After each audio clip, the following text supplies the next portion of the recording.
A paz, povo de Deus, povo amado, que Deus possa abençoar o seu dia, trazer refrigério para a sua alma com a palavra que Ele tem hoje para a sua vida.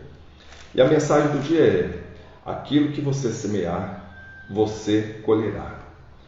Muitas vezes atribuímos às outras pessoas o nosso sofrimento, as nossas dores, as nossas angústias, os nossos erros.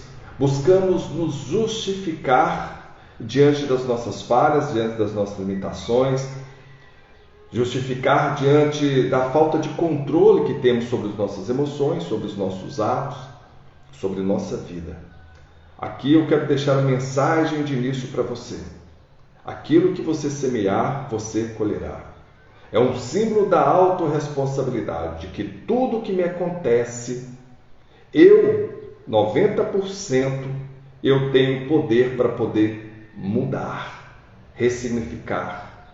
Não é o que vem sobre a minha vida que interfere na minha vida, que prejudica a minha vida, que dita a direção da minha vida, mas sim o que eu faço com aquilo que me acontece. Quais tem sido a sua semeadura? Quais sementes você tem selecionado para poder jogar no solo existencial da sua vida? Preste atenção à sua semeadura. Preste atenção a cada ato, a cada atitude, a cada pensamento. Será que a sua vida está com você, talvez indesejada, triste, amargurada, talvez da forma que você não deseja? É por culpa do outro, das circunstâncias, da situação, do marido, da esposa, do filho, do patrão? Ou é porque você ainda não assumiu a direção da sua vida? É você que faz as escolhas.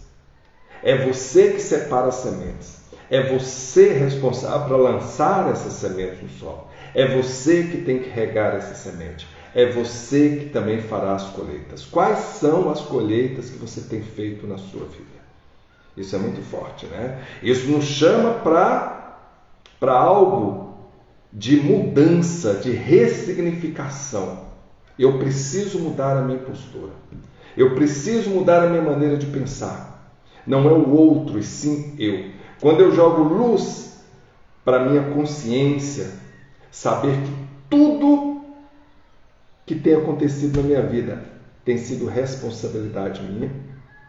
Eu assumo, eu passo a partir desse momento a assumir o controle da minha vida. Porque até então, eu atribuía às outras pessoas, ao meu patrão que não é bom o suficiente, que não me dá a promoção. Mas será que você está desempenhando um papel que você deveria desempenhar com excelência na função que você executa para que você pudesse estar subindo?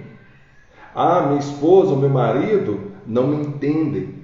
Será que é você ou ela ou ele que não está sendo compreensivo o suficiente, que não está sabendo entender a mensagem através de palavras, atitudes que eles estão te passando? Como que você tem interpretado isso? Como que você tem trazido isso para a sua vida e dado um sentido para a sua vida? Quais as atitudes que você tem tido que tem levado ao seu marido ou sua esposa a ter aquele tipo de comportamento? Ah, eu sou muito infeliz com meu marido, sou muito infeliz com minha esposa, mas a responsabilidade é sua dessa infelicidade, porque a escolha foi sua, foi você que selecionou essa semente para que pudesse colher os frutos dela. Entendem? Quando a gente fala sobre o compromisso conosco mesmo, de assumir a responsabilidade de tudo que nos acontece. Ah, meu filho não me obedece. Ah, meu filho não quer saber de fazer nada. Ah, meu filho não empenha, não dedica. Mas o que você fez durante todo o processo educacional para que ele pudesse ter atitudes da qual você gostaria que ele tivesse? Talvez você não mimou demais, você não passou muito a mão na cabeça, você não achou que seu filho era bom demais, que não precisava, ou que você tinha que dar tudo para ele, até para compensar a sua ausência, o tempo que você passava fora, no trabalho, nas suas atividades. Enfim, quais são as justificativas, as mentiras que você tem buscado para se justificar e compensar todo aquele sofrimento que você mesmo tem trazido para a sua vida. Porque quando nós não trazemos para a luz da consciência de quem somos, do poder que temos e do que podemos fazer, e que as escolhas são nossas, e que tudo que está acontecendo na minha vida é minha responsabilidade, se eu não trazer para mim, eu nunca mudo. Ao transferir para o outro, é como se a minha mente entendesse: eu não preciso mudar, quem precisa mudar é o outro.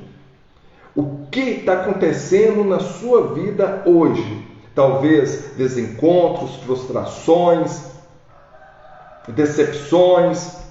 Não será que porque você está esperando demais a atitude do outro? O que você tem feito? Será que não é o que você tem feito ou deixado de fazer? O que você tem falado ou expressado, as atitudes comportamentais que você tem tido? Será que não é isso que tem te sabotado, te impedido de alcançar aquilo que você tanto deseja? Será que você não está colocando demais a expectativa no outro quando ela deveria estar em você? Será que você não teria que estar agora, nesse momento, assumindo um controle? Às vezes nós fazemos até isso em relação a Deus, né? É a vontade de Deus. Deus sabe todas as coisas. E nós transferimos isso para Deus. Nós vivemos uma falsa realidade, onde nós assumimos um papel que nós escrevemos para justificar aquilo que nós não queremos para a nossa vida. Entende? Qual papel você tem assumido na sua vida? De protagonista da sua história? Você que tem escrito a sua história, a história que é você que tem que viver? Ou você tem delegado a sua história a outro? O outro me abandonou, o outro não me quis, eu pensei que o outro seria bom o suficiente, ou que poderia me amar, ou que poderia me fazer feliz, ou que poderia ser diferente comigo, que poderia me completar. Traz para si, à luz da sua consciência, todas essas reflexões. É você que tem que se completar. É você que tem que se sentir bem com você mesmo. É você que tem que agir, pensar da forma que você precisa para conseguir aquilo que você deseja.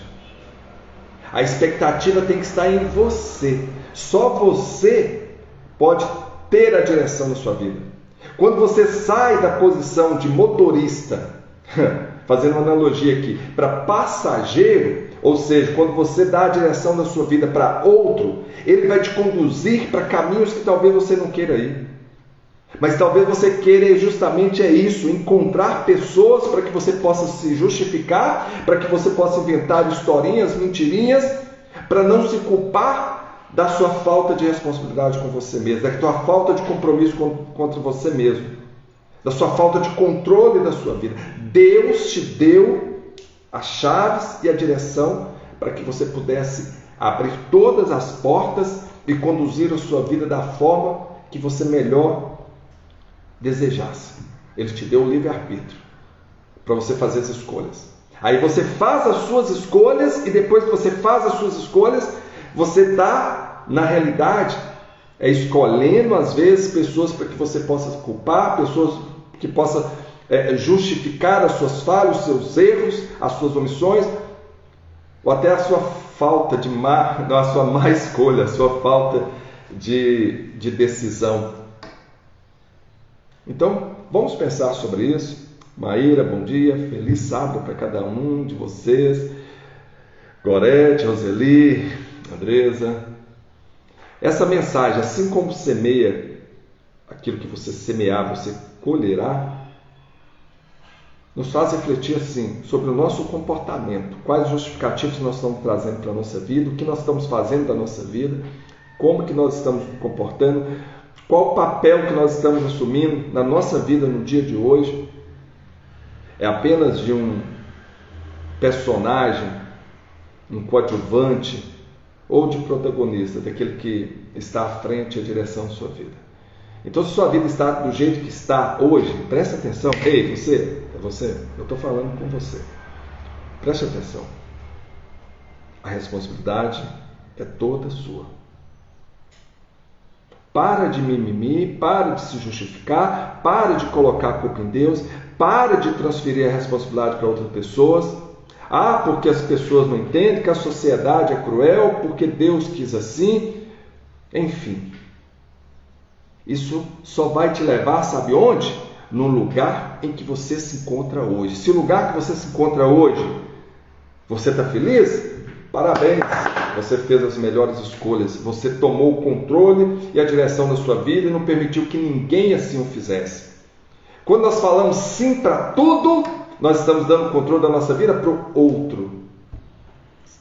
Porque nós queremos ser bem aceitos, nós queremos ser bem queridos, nós queremos agradar todo mundo e às vezes nós desagradamos a nós abrimos mão das nossas decisões, abrimos mão das nossas escolhas, abrimos mão de nossa vida para satisfazer o outro. Mas muitas vezes fazemos o contrário. Quando a coisa não está boa demais para a gente pega e tem que ter um outro para se justificar das nossas fraquezas, das nossas limitações, das nossas más decisões, dos nossos comportamentos disfuncionais, da nossa infelicidade, da nossa falta de habilidade de lidar com o outro. É o outro, é sempre o outro, é sempre o outro. Então traga agora, nesse momento, a luz para a sua consciência e permita que ela expanda a sua visão para que você possa entender que o poder está nas suas mãos. Só você pode controlar a sua vida. Isso é poderoso. Amém? Cadê os coraçõezinhos aí? Que eu sempre vejo. Isso está servindo para você? Está abrindo o seu coração, o seu entendimento? Você está tomando posse dessa palavra que Deus traz nessa manhã de sábado para você? Porque esse texto que nós vamos ver aqui é um texto de libertação. Talvez essa mensagem também seja de libertação para a sua vida. Espero que sim. Aí já começou a aparecer os coraçõezinhos. Né? Essa palavra, onde o povo de Deus estava escravizado no Egito, ele seria liberto, ia celebrar essa libertação através da Páscoa instituída por Deus naquele momento. A Páscoa aí, ela tem uma simbologia, um significado de aplacar a ira, no sentido de evitar que aquelas pessoas que estavam em comunhão com Deus pudessem morrer, porque o anjo do Senhor iria passar e arrasar todo Israel, tirando a vida de todos os primogênitos. Deus, nesse dia, quer dar o sinal para você do sangue de Cristo derramado na cruz está sobre sua vida, te purificando, te protegendo, te guardando, mas acima de tudo, abrindo a sua consciência nesse momento, para você ver além do seu próprio umbigo, para ver além da sua própria dimensão humana, egoísta, de querer transferir a responsabilidade para o outro, para você não assumir os seus erros, não assumir as suas fraquezas, as suas limitações, não assumir por medo o controle da sua vida, por insegurança, por aquele sentido de incapacidade ou mesmo por covardia. Porque quando a gente transfere para o outro aquilo que é responsabilidade minha, eu estou sendo covarde. Eu não estou enfrentando cara a cara com a responsabilidade aquilo que eu tenho que enfrentar. Eu não estou assumindo o controle da minha vida, transferindo para o outro, porque é muito mais fácil. Porque se eu errar, a culpa é do outro. Quando eu não assumo e transfiro para o outro, porque eu não consigo lidar com as minhas limitações, então se errou, foi o outro. Se eu estou infeliz, é o outro. Se eu não estou bem, é o outro. Se não está indo bem nos relacionamentos, é o outro. E o outro muitas vezes pode ser Deus, né? Porque Deus quis assim. É uma justificativa, né, que diminui a nossa dor, mas às vezes é preciso a gente sentir essa dor para que haja mudança. As mudanças vão acontecer ou pela dor, a maioria das vezes pela dor, pela própria consciência, quando a pessoa desperta pela sua consciência, pela vergonha que a pessoa passa e ela não suporta, isso também gera uma dor na vida da pessoa. E às vezes porque você já não está suportando mais também, que é a origem da dor, você não está suportando mais o medo, e você quer dar um basta nisso. Eu tenho que enfrentar. Eu tenho que enfrentar de qualquer forma, porque senão eu vou continuar com esses sentimentos, vou continuar com essas emoções, eu vou continuar vivendo essa vida medíocre que eu estou vivendo, essa vida de insatisfação que eu estou vivendo. Vocês devem estar perguntando assim, o que é isso, Ernesto? Que palavra dura é essa? Palavra dura?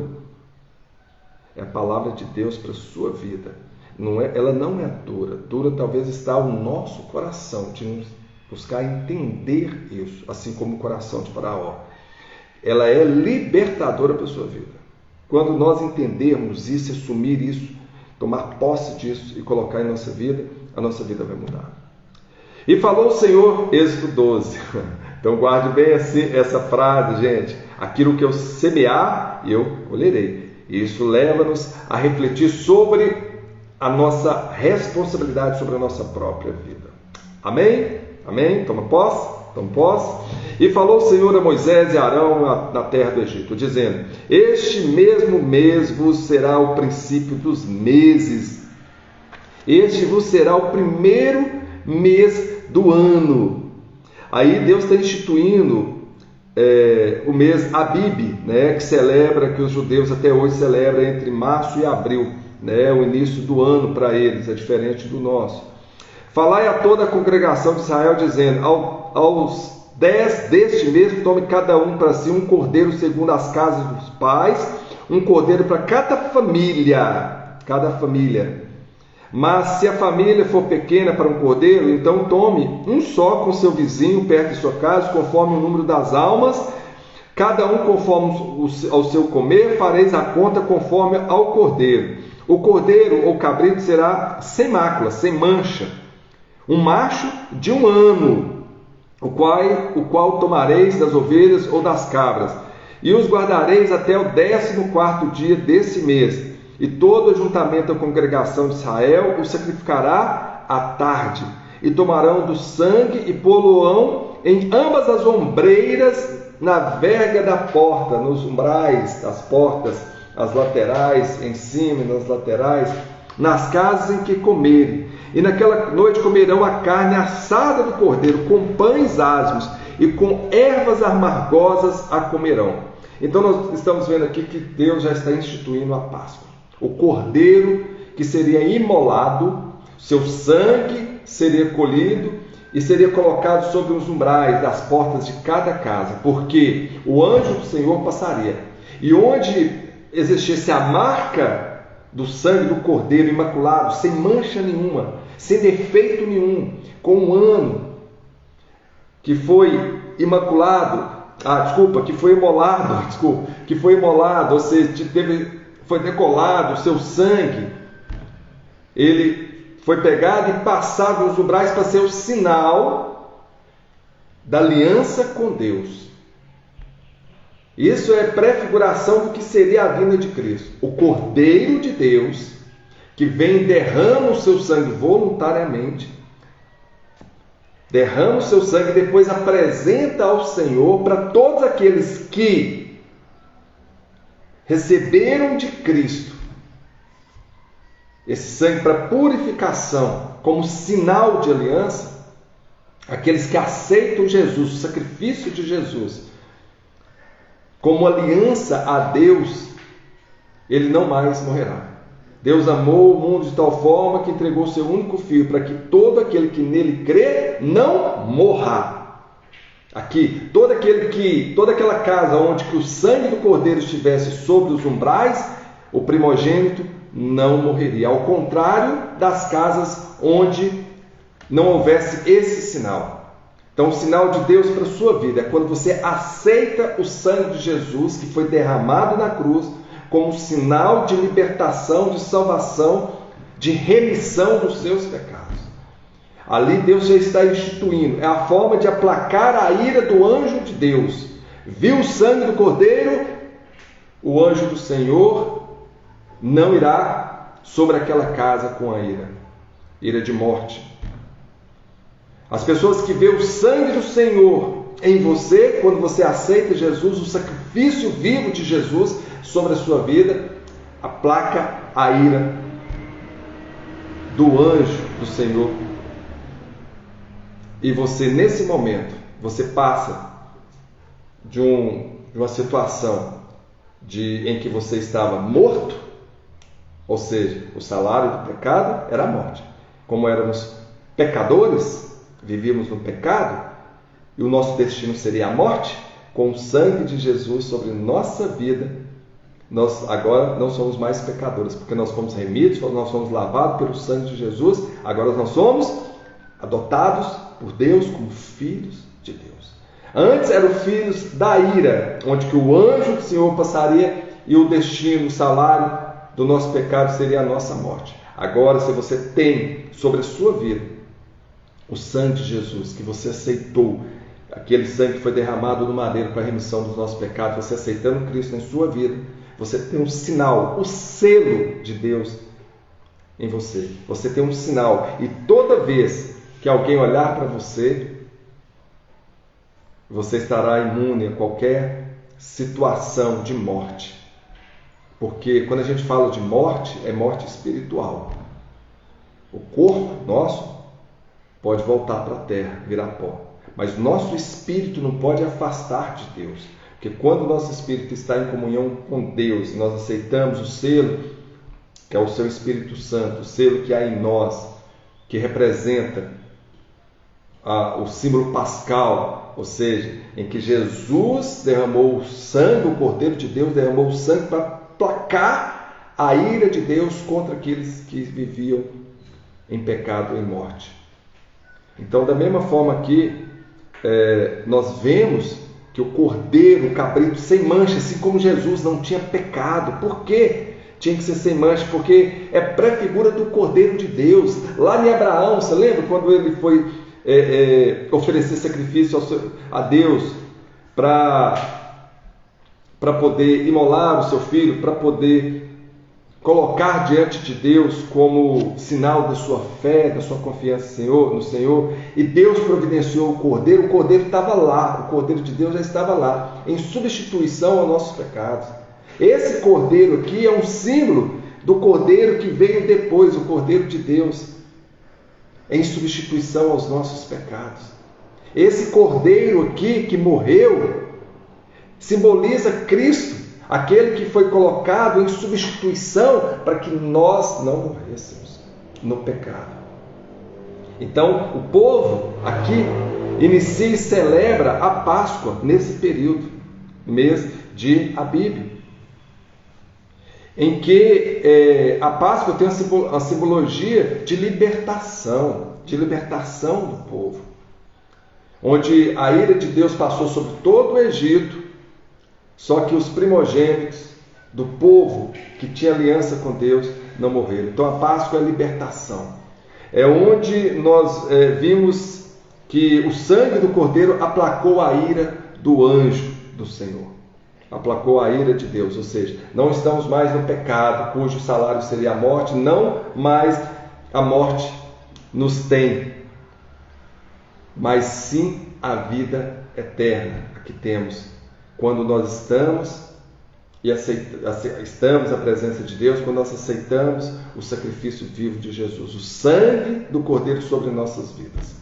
E guardareis até o 14º dia, assim diz, e tomarão do sangue por luar em ambos os umbrais, em ambas as ombreiras e nas vergas da porta, ou seja, colocando assim sobre os umbrais, nas portas, nas laterais, em cima de cada casa, e naquela noite comerão da carne assada. Agora vamos falar aqui, a carne do Cordeiro. Vocês lembram que Jesus, um dia, quando os discípulos estavam seguindo Jesus, e ele falou assim, aquele que não comer da minha carne e não beber do meu sangue não terá parte comigo? Aqui. Nós temos aqui a prefigura dessa passagem lá. Aquele que não alimentar do pão, aquele que não tiver o alimento vivo dentro de si, que é o maná que desce do céu, o próprio Jesus Cristo é o pão da vida. Jesus Cristo é o pão da vida.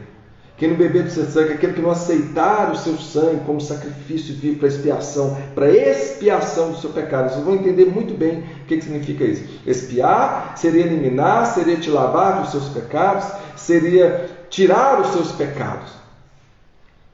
Então, aquele que não aceitar o sangue de Jesus, que não tiver como sinal o sangue de Jesus na sua vida, assim Jesus falou, né? Não terá parte comigo. Da mesma forma que eles teriam que comer a carne do cordeiro e teria que estar nos umbrais aí das suas casas o sangue do cordeiro imaculado, o cordeiro sem mancha. Agora ele fala também que essa carne teria que ser assada com pães ázimos. O que é pão ázimo? É o pão sem fermento. O fermento representa para o povo judeu a corrupção.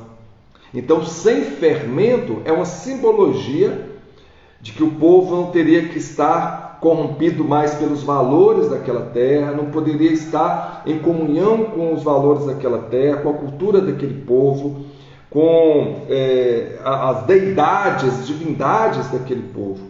Ou seja, o pessoal teria que estar incorruptíveis, eles não poderiam mais estar envolvendo com as coisas daquele povo pagão. Então, pão ázimo significa corrupção. Então, por isso que eles deveriam comer o pão ázimo sem fermento. Então, pão ázimo significa o pão sem fermento, que representa uma simbologia da gente alimentar daquilo que não tem a corrupção, daquilo que é puro, daquilo que não traz para a nossa vida a corrupção. Entenderam? É uma simbologia. E as ervas amargosas a comerão, por quê? Para lembrar durante os 430 anos que esse povo viveu na amargura no Egito, sobre escravidão. Então tem toda uma simbologia aí, a esse alimento que eles deveriam comer. O cordeiro assado, os pães ázimos sem fermento, representando a vida sem corrupção, as ervas amargosas representando aí, para eles lembrarem, Deus está deixando bem vivo na memória deles. Vocês têm que lembrar do período da vida amarga que vocês viveram aqui no Egito. Vocês vão sair daqui com essa lembrança, que aqui foi um período amargo da sua vida. Talvez seja isso que Deus queira falar para você aí. Está na hora de você sair dessa vida que você mesmo se colocou, dessa vida amarga que você se colocou aí. Talvez esteja na hora de você deixar a corrupção do mundo para trás, começar a alimentar do pão sem corrupção, sem o fermento do mundo, aquilo que faz crescer no seu coração. Fermento é aquilo que faz crescer, aquilo que faz crescer no seu coração, o ódio, a maldade, a intolerância, o egoísmo, a vaidade, o orgulho, a soberba. Esses são fermentos que enchem o nosso coração e impedem que Deus viva em nós. Então está na hora de você começar a viver uma vida sem esse fermento. Está na hora de você ter consciência, se realmente a sua vida está assim amarga, de torná-la mais doce, alimentando do maná que vem do céu, alimentando da palavra de Deus, se lavando, se purificando com o sacrifício de Cristo, aceitando Jesus como seu Redentor na sua vida e seguindo os caminhos, né? Assumindo a direção da nossa vida, porque Deus, quando Ele fez esse mundo, quando Ele construiu tudo o que há, Ele chamou o homem e falou: reina agora, você reinará. Quando Ele pede o homem para nomear cada animal, Ele está dando autoridade ao homem de reinar sobre toda a natureza humana. Mas o homem às vezes reina sobre a natureza humana, mas não tem reinado sobre a sua própria natureza.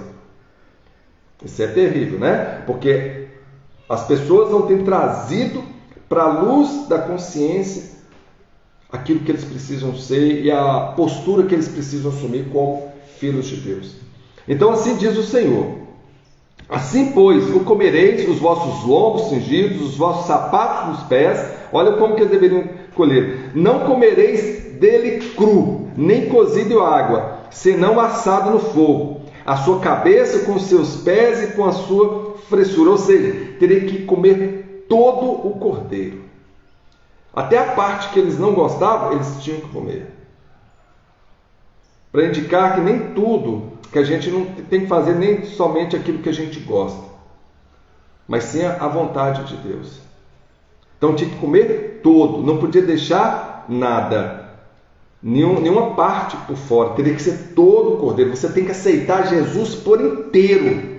Entende a simbologia? Nós temos que aceitar Jesus por inteiro, não apenas uma parte da minha vida, não apenas quando eu vou ao culto, não apenas quando eu estou na Bíblia, mas em cada situação da minha vida eu tenho que aceitá-lo por inteiro. Na hora que eu estou de frente de uma situação, de frente de algo que pode me tirar do caminho de Deus, eu tenho que estar ali aceitando Jesus a todo momento. Diante de uma oferta de corrupção, vai ser muito bom para a minha vida, eu vou ganhar muito dinheiro, naquele momento você tem que estar com Jesus no seu coração. Jesus quer que você o aceite por inteiro, amém? Bom dia a todos, Vicente, bom dia, meu caro. No momento das suas angústias, você tem que estar por inteiro aceitando Jesus e com Ele por inteiro no seu coração, para que você saia dessa situação. Nas horas das tentações, das provações, Jesus quer Ele na sua vida, dentro de você, por inteiro. Não vai poder ser em partes. Assim, pois, os comereis, os vossos lombos cingidos, os vossos sapatos nos pés e o vosso cajado na mão, e os comereis apressadamente. Esta é a Páscoa do Senhor. O Senhor agora institui a Páscoa, o dia da libertação do povo da escravidão. Jesus virá, ressuscitará em que dia? Jesus morreu, ficou na sepultura. Ao terceiro dia ele ressuscitou. Em que dia que foi a ressurreição de Cristo? Na Páscoa. É o dia da nossa libertação.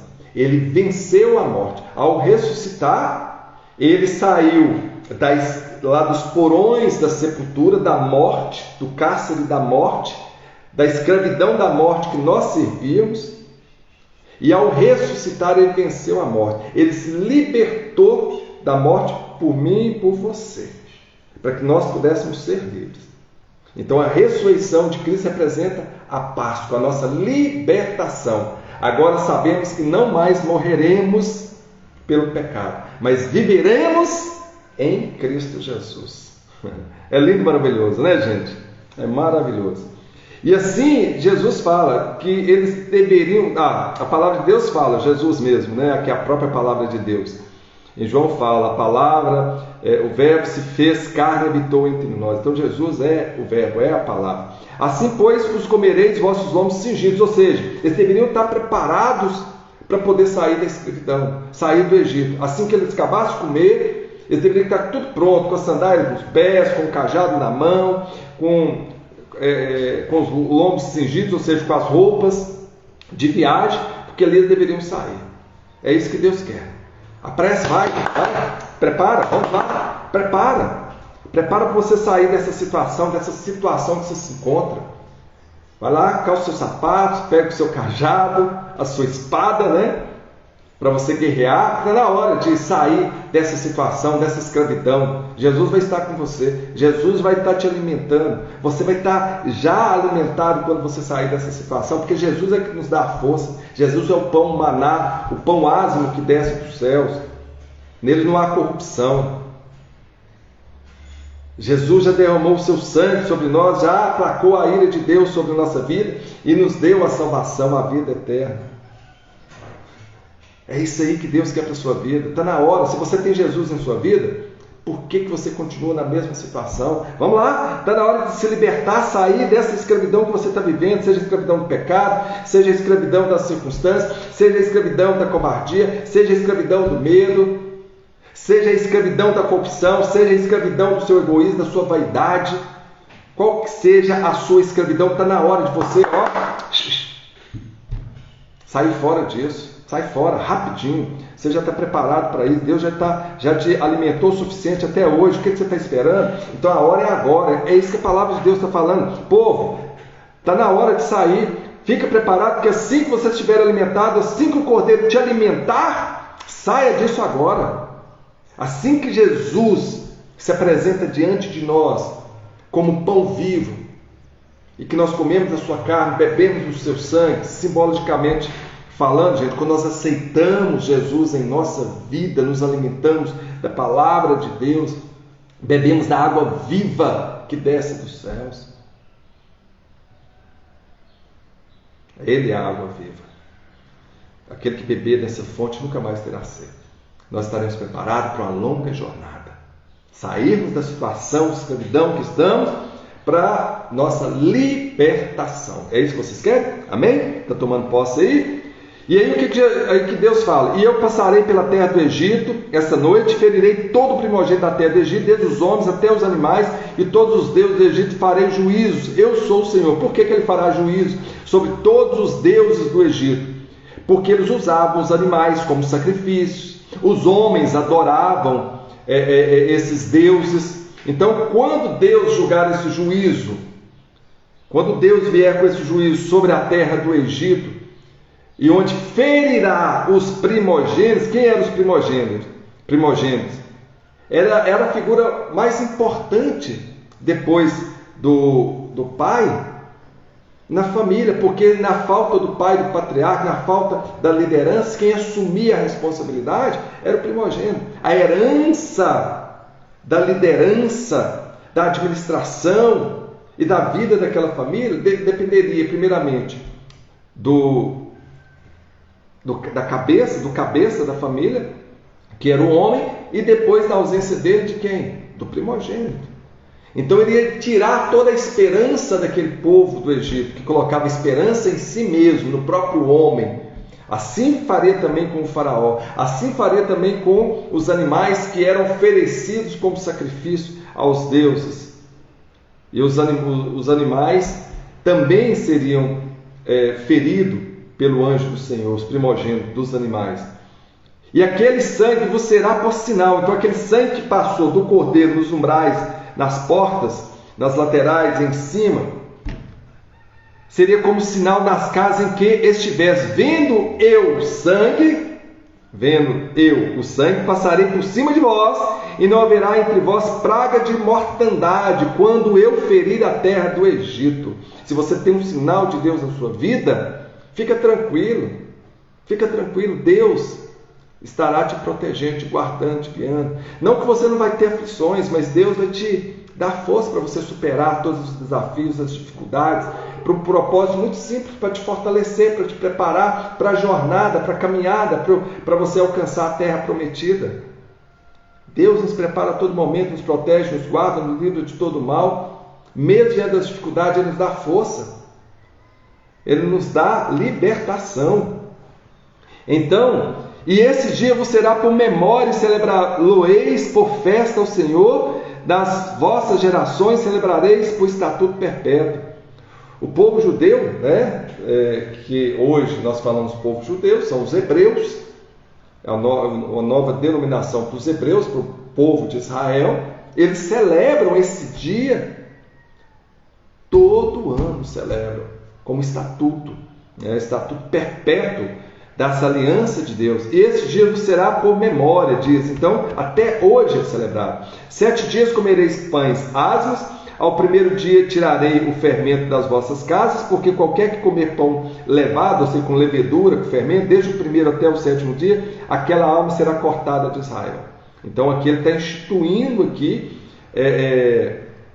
um período, onde que esse povo teria que celebrar ao Senhor, alimentando com os pães asmos, sem fermento, para indicar que eles estão sendo libertos da corrupção, do pecado, da escravidão.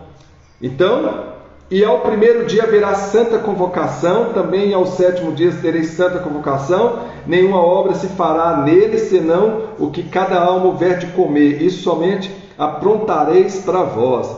Guardai, pois, as festas dos pães asmos, porque naquele mesmo dia terei vossos exércitos da terra, vos tirei vossos exércitos da terra do Egito, pelo que guardareis a esse dia nas vossas gerações por estatuto perpétuo. Então, eles deveriam o quê? Durante 7 dias eles deveriam comer os pães asmos. Então, no primeiro dia que começasse essa festa dos pães asmos, eles deveriam congregar, celebrar ao Senhor. Ao primeiro dia, até o 7º, eles não poderiam estar comendo, e esse era um estatuto determinado por Deus e que é cumprido até hoje pelo povo judeu. A festa dos pães asmos, do pão sem fermento, que representa a vida da pessoa sem corrupção. E aqui ele está dando todo um desenrolar desse estatuto que o povo dele, o povo judeu, deveria estar cumprindo. Por 7 dias não se acha nenhum fermento, assim ele fala. Nenhuma coisa levedada comereis em todas as vossas habitações. Comereis pães ázimos, pães sem fermento, nada mais, só o pão sem fermento. Chamou, pois, Moisés a todos os anciões de Israel e disse: escolhei e tomai vós cordeiros para vossas famílias, sacrificai a Páscoa. Assim, Moisés chamou todos os anciões e passou as instruções para todo o povo, para que os anciãos pudessem orientar todo o povo. Então tomai um molho de isopor, que era uma planta, ela retia bem o sangue, né? Uma planta com muita folhagem. Quando bebia o isopor, essa planta, sobre o sangue do cordeiro para passar, ela conseguia reter uma quantidade muito grande de sangue nas suas folhagens, e era como um pincel, vamos falar assim, né? Tinha maior facilidade para poder espalhar também esse sangue. E molhar no sangue que estiver na bacia e passar na verga da porta, nas laterais e por cima, ambas as ombreiras. Do sangue que estiver na bacia, porém, nenhum de vós saia da porta da sua casa até manhã. E assim, qual foi o mandato, a ordem? A partir do momento que passar o sangue nos umbrais, nas laterais, né, das portas, nas vergas das portas, ninguém mais poderia sair até no dia seguinte. Eles deveriam estar preparados para amanhecer o dia eles partirem, porque o Senhor passará para ferir aos egípcios. Então, se saísse de fora da cobertura do Senhor, Deus já não teria responsabilidade sobre eles, né? Então, eles deveriam estar debaixo do sangue de Cristo. É onde nós devemos estar, onde nós somos purificados, remidos, lavados pelo sangue de Jesus. Aí não há mais poder da morte sobre a nossa vida. Então tomai um molho de isopor, molhai e passai nesses umbrais, nas vergas das portas, porém não saiam, porque o Senhor passará para ferir os egípcios. Porém, quando vir o sangue na verga da porta, e ambas as obreiras, né, na verga é a parte de cima das obreiras, as laterais, o Senhor passará aquela porta, e não deixará o destruidor entrar em vossas casas para vos ferir. Ou seja, aquilo era o sinal de que o anjo da morte não poderia entrar naquela casa. Portanto, guardai isso por estatuto para vós e para vossos filhos para sempre. E acontecerá que quando entrares na terra que o Senhor vos dará, a terra prometida, Canaã, né, que era a terra das peregrinações de Abraão, de Isaac, de Jacó, como tem dito, guardareis esse culto, ou seja, esse estatuto. Terão que fazer isso todos os anos, perpetuamente, por todo sempre, para toda a vida. E acontecerá que quando vossos filhos vos disserem: que culto é esse? Então te direis, né? Futuramente as gerações falam: por que nós temos que celebrar isso? Todo ano nós temos que celebrar a Páscoa. Então direis: esse é o sacrifício da Páscoa ao Senhor, que passou às casas dos filhos de Israel do Egito, quando feriu aos egípcios e livrou as nossas casas. Então o povo inclinou-se e adorou. Hoje, quando nós vamos cear, né, fazer a ceia do Senhor, nós estamos celebrando justamente isso, a Páscoa, a nossa libertação. Nós estamos comendo do pão e bebendo do vinho, que representa o sangue de Jesus, o pão, o corpo de Cristo, para continuadamente lembrarmos do sacrifício e continuadamente reverenciar, adorar o Senhor pelo sacrifício que Ele fez, para que isso esteja inculcado na nossa cabeça, o preço que Jesus pagou por mim e por você, o preço com a sua própria carne, comprou o seu próprio sangue, Ele nos comprou. Não somos mais nós mesmos, nós somos de Cristo Jesus. Então a ceia é para nos lembrar sempre disso. Toda vez que você ceia, você está lembrando do sacrifício de Cristo e você está assumindo esse compromisso com o Senhor, de estar colocando Ele em primeiro lugar na sua vida, porque você é dele a partir de agora. Quando é dele, você é filho dele, filho amado dele, herdeiro da sua herança. Lembre disso, isso é poderoso, gente. Vocês já não são mais do pecado, vocês já não são mais vítimas da morte espiritual, né? Porque o salário do pecado seria a morte. E foram os filhos de Israel e fizeram isso como o Senhor ordenara a Moisés e Arão. Assim fizeram. E aconteceu à meia-noite que o Senhor feriu a todos os primogênitos da terra do Egito, desde o primogênito de Faraó, que sentava em seu trono, até o primogênito do cativo que estava no castro, todos os primogênitos dos animais. Então o anjo do Senhor passou e todos os primogênitos eles foram levados, ou seja, o anjo do Senhor feriu os primogênitos, eles morreram. E Faraó levantou-se de noite, ele e todos os seus servos e todos os egípcios, e havia grande clamor no Egito, porque não havia casa em que não houvesse um morto. Ou seja, todas as casas do Egito haviam morto, porque havia um primogênito, cujo anjo do Senhor feriu de morte, para ser sinal para aquele povo do poder de Deus, e seria sinal também para nós, se nós não estivermos em comunhão com Cristo, se nós não aceitarmos Jesus sobre nossa vida. Isso é uma escolha nossa, Deus não nos obriga. Nós continuaremos no pecado, e como o salário do pecado é a morte, nós morreremos espiritualmente, não estaremos em comunhão com Deus. A morte espiritual é você não estar na presença de Deus, debaixo da sua proteção, do sangue imaculado de Cristo. Então chamou a Moisés e Arão de noite e disse: levantai-vos, sai do meio do povo, tanto vós como os filhos de Israel, e servi ao Senhor como tens dito. Levai também convosco vossas ovelhas, vossas vacas, como tem dito, e ide, abençoai-me também a mim. Assim disse o faraó. Agora, no desespero, naquela dor terrível, nós não falamos inicialmente que uma das formas de nós irmos para Deus, quando não é pela nossa própria vontade, consciência, por amor, vai pela dor, vai pela vergonha, vai pelo vexame, vai pelo medo. O medo de quê? Eles tinham medo de que algo terrível, maior acontecesse. O que poderia acontecer de mais terrível do que os primogênitos terem morrido? Que dor maior de um pai da perda de um filho, né? Então foi pela dor terrível. Levai também convosco vossas ovelhas e vossas vacas. E os egípcios, presta atenção, apertavam o povo, apressando: sai, vão embora. Vão embora daqui, lançai da terra, porque diziam: todos seremos mortos. Se vocês não saírem, todos seremos mortos. E o povo tomou a sua massa antes que a levedasse, e as suas amassadeiras atadas em suas roupas sobre seus ombros. Fizeram, pois, os filhos de Israel conforme a palavra de Moisés, e pediram aos egípcios joias de prata, joias de ouro, joias e de roupas. Depois disso, eles dariam tudo. Eles estavam desesperados. Eles imaginavam que se o povo não saísse rapidamente, até eles morreriam.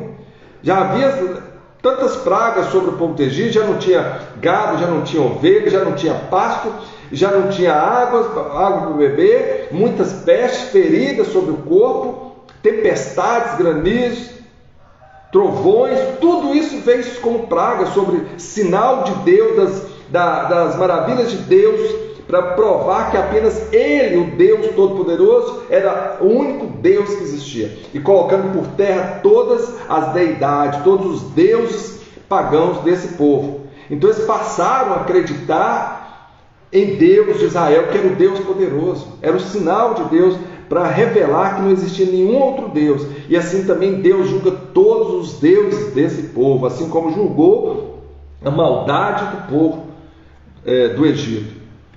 Fizeram, pois, assim, e o Senhor deu ao povo graça aos olhos do Egito. Ou seja, não, você tem todo o nosso respeito, toda a nossa admiração, tudo que nós temos é de vocês, podem levar tudo.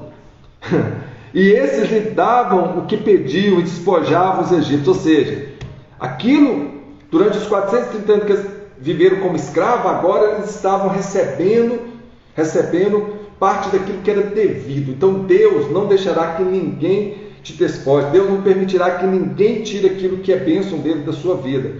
E aquele que tirou vai ter que restituir. Assim diz a palavra do Senhor: vai restituir 2 vezes mais, 3 vezes mais, 4 vezes mais. Receba isso na sua vida, receba isso. Aquilo que o inimigo levou, aquilo que o inimigo tirou de você, Deus vai te restituir. Fica tranquilo. As graças de Deus estão sobre a sua vida, se você tem comunhão com Deus. E subiu também com eles muita mistura de gente, ovelhas, bois e uma grande quantidade de gado. Assim eles partiram, a partir dos filhos de Israel, de Ramsés para Sucote, cerca de 600 mil a pé. Aqui somente de homens, viu? 600 mil apenas de homens, sem contar os meninos. Então, estima-se que foi quase 2 milhões de pessoas, entre mulheres, crianças e homens. Só entre homens eram 600 mil. Imagine crianças, imagine, dobra aí o número de mulheres talvez. 600 mais 600, 1 milhão e 200, mais as crianças. Então, quase 2 milhões de pessoas. Em média, 1 milhão e 800 a 2 milhões de pessoas. É um estimativo. Entraram quanto? Lá atrás, em Gênesis, nós vimos em 70. No total, era 75 povos de Israel, com o povo, com José, sua esposa e seus filhos. E cozeram bolos ázimos na massa que levaram do Egito, porque não se tinha levedado, ou seja, sem fermento, porquanto foram lançados do Egito e não se puderam deter nem preparar comida. Então já levaram os pães, né, a massa dos pães ázimos, para poder se alimentar. O tempo que os filhos de Israel habitaram no Egito foi de 430 anos. E aconteceu que, passados 430 anos, naquele mesmo dia, todos os exércitos do Senhor saíram da terra do Egito. Essa noite se guardará ao Senhor, porque nela os tirou da terra do Egito. Esta é a noite do Senhor, que deve guardar todos os filhos de Israel nas suas gerações. Disse mais o Senhor a Moisés e Arão: essa é a ordenança na Páscoa, nenhum filho do estrangeiro comerá dela. Porém, todo servo comprado por dinheiro, depois que houver circuncidado, então comerá dela. Ou seja, se fosse um estrangeiro para no meio desse povo, primeiro, para eles poderem ter os direitos de celebrar o Senhor, eles teriam que ser circuncidados. O sinal da aliança era o quê? A circuncisão. Jesus veio pelo seu povo, para os judeus, mas eles o rejeitaram. Então Deus estendeu a bênção para nós que éramos estrangeiros. E assim, nós quando circuncidamos o nosso coração, quando aceitamos Jesus, nós entramos para a aliança com Deus. Nós somos remidos e lavados. Então, Jesus veio pelos seus, mas os seus negaram. Então, estendeu-se essa bênção para nós. E aqui está falando isso, está apontando para isso. Se o estrangeiro vier, ele será bem recebido, desde que ele seja circuncidado. O estrangeiro e o assalariado não comerão dela, se não estiverem circuncidados. Numa casa se comerá, não levarás daquela carne fora da casa, nem dela quebrareis ossos. O que Deus está falando aqui? É a pré-figura também do sacrifício de Cristo. Nenhum osso de Cristo foi quebrado. Isso aí quer dar a entender a unidade. Deveria ser prevalecida a unidade. Nenhum osso do cordeiro deveria ser quebrado nessa celebração. Ou seja, quando fosse comer o sacrifício pascal. Assim como Jesus também no madeiro, eles tinham o costume de quando crucificavam a pessoa para morrer ali, eles iam lá e quebravam todos os ossos da pessoa para que ela morresse mais rápido. E Jesus não teve nenhum osso quebrado. Toda a congregação de Israel fará. Porém, se algum estrangeiro se hospedar contigo, se quiser celebrar a Páscoa com o Senhor, seja-lhe circuncidado todo homem, então chegará e celebrará. E será como natural da terra, mas nenhum incircunciso comerá. Nós fomos naturais desse povo quando nós circuncidamos o nosso coração e aceitamos Jesus como nosso Salvador. Maravilhoso, né? Jesus vem e nos abraça também, nos recebe também. Talvez você não tenha origem semita, talvez você não é um judeu, você não faz parte dessa descendência, mas Jesus veio e nos resgatou. Nós éramos estrangeiros e Jesus nos resgatou. O povo escolhido de Deus era o povo judeu, mas Jesus, Ele nos recebe como filho. Deus, como irmãos, Deus nos recebe como filho, para que nós também possamos fazer parte dessa grande família. É maravilhoso, né? Uma mesma lei age para o natural e para o estrangeiro peregrinar entre vós, ou seja, o mesmo estatuto, a mesma lei que seja sobre todos aqueles, sobre o estrangeiro que circuncidar. E todos os filhos de Israel o fizeram como o Senhor ordenara, a Moisés e Arão assim fizeram. E aconteceu naquele mesmo dia que o Senhor tirou os filhos de Israel da terra de Egito, segundo os seus exércitos. Esse capítulo é muito grande, tem um conteúdo muito vasto, e aqui foi instituído a Páscoa do Senhor. A Páscoa que nós celebramos todos os anos, nós celebramos a Páscoa. Infelizmente, hoje estão tentando não, né? Eu creio que infelizmente, muitas das nossas crianças não sabem nem o que representa a Páscoa. A Páscoa é a ressurreição de Cristo. Mas qual é a simbologia que tem dessa ressurreição? Jesus venceu a morte. Jesus, ao vencer a morte, o que ele traz de significado para a nossa vida? Ele nos liberta da escravidão do pecado. Ele nos liberta daquela condição de escravidão do pecado. Infelizmente, hoje nossas crianças entendem Páscoa com apenas ovinho de Páscoa, como presentes, como ovos, chocolates, não é assim? Aqueles ovos bonitos, que eram os ovos de coelho. Olha que mentira, coelho não coloca ovo. E chocolate ainda. Né? O que tem isso a ver com pão ázimos? O que tem isso a ver com o sacrifício de Cristo, com o sangue de Cristo derramado na cruz? Aí inventam-se mentiras para fazer com que o povo esqueça desse estatuto eterno, celebrar a Páscoa, que é a libertação do povo. E as crianças então continuam vivendo nessa obscuridade, elas não têm consciência de que elas foram libertas pelo sangue de Jesus, não têm consciência que para estar salva, liberta da morte, do pecado, elas precisam aceitar Jesus, alimentar do pão e do sangue de Jesus, ou seja, aceitar o sacrifício vivo de Jesus e alimentar da palavra de Deus, ter Jesus no seu coração. Assim também fazem com a simbologia do Natal, né? Existe agora o Papai Noel. O Papai Noel é do presente, é das festas, das comemorações, das bebidas, das comidas, e Jesus já não tem mais lugar no coração das pessoas. Assim como a Páscoa, essa simbologia tão importante para a nossa vida, que é a libertação da nossa escravidão do pecado para a vida eterna, para a ressurreição de Cristo, que significa venceu a morte por nós, para nos libertarmos da morte, dos grilhões da morte. Que nós possamos então levar essa consciência para os nossos filhos, que nós possamos celebrar a Páscoa todo ano, levando essa mensagem às novas gerações, para que eles nunca esqueçam, porque Deus deu isso como estatuto eterno, para que o povo judeu celebrasse, mas também nós que viemos para a presença de Deus com o coração circuncidado, que nós possamos também aderir ao mesmo estatuto de Deus, celebrar a Páscoa, o dia da libertação. Amém? Vamos orar então, espero que Deus tenha falado do seu coração. Se você entrou depois e quer assistir, nós vamos estar publicando no feeds aí, no nosso canal do Facebook e do YouTube, Dr. Eriston Mourão, uma nova consciência. Deixe o seu like, deixe o seu comentário, compartilhe, gente, para que a gente possa levar essa mensagem a um número maior de pessoas. É muito grande o capítulo, tem uma contextualização muito significativa para a nossa vida, que é a nossa libertação, é a instituição de Deus da Páscoa, é a libertação do povo do Egito, tem uma simbologia muito grande para a nossa vida.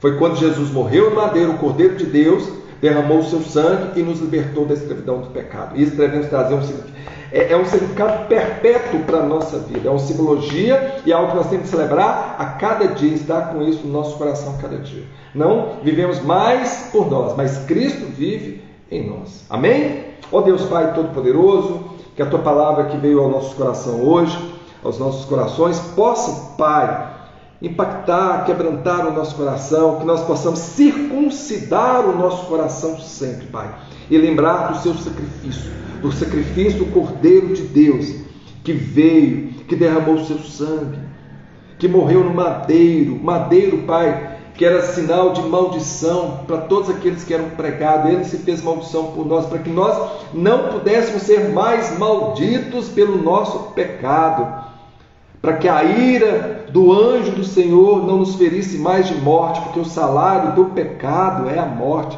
mas que nós tivéssemos e tenhamos vida eterna, porque Jesus, ao terceiro dia, Ele ressuscita, Pai, nos libertando da escravidão do pecado e da morte.